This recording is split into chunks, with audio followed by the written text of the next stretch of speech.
짧게 한 말씀 드리겠습니다. 대한민국은 법치 국가입니다.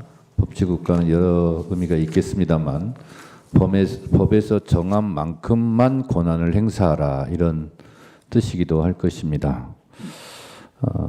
헌법 제77조는 전시, 사변, 그에 준하는 국가 비상사태일 때에만 비상계엄을 선포하라고 했지 예산 문제를 가지고 비상계엄을 선포하라 하고는 규정하고 있지 않습니다. 따라서 오늘 예산 부분에 대해서 많은 부분이 오고 갔는데 그것이 비상계엄을 선포할 조건에는 해당되지 않는다는 점을 분명히 말씀드리고 헌법에 입법권은 국회에 속한다 이렇게 되어 있습니다. 물론 행정권은 정부에 속해 있습니다. 예산 편성권은 정부에 속해 있고 국회는 그 편성된 예산에 대한 심의 의결권을 가지고 있습니다. 정부 입장에서 국회에서 심의 의결하는 예산이 마음에 안 들 수 있습니다. 그런데 마음에 안 드는 예산이 책정, 결정, 의결되었다고 하여 그때마다 불만을 품고 비상계엄을 선포해야 한다면 아마 매년 비상계엄을 선포해야 될지도 모르겠습니다. 그래서 오늘 예산이 사실 탄핵심판의 쟁점이 아님에도 불구하고 쭉 들어본 결과 청구인으로서 그런 생각이 좀 들었다는 말씀을 드립니다.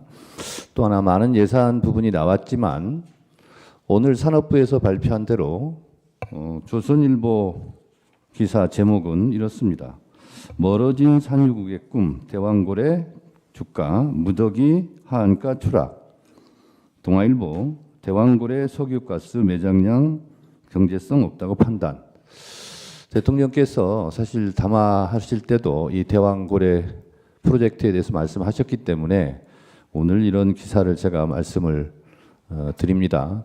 그렇다면 결국 국회에서 이 대왕고래 프로젝트 예산을 삭감한 것은 결국 경제성이 없는 부분에 대한 잘된 예산 삭감이 아닌가 그런 생각도 들었습니다.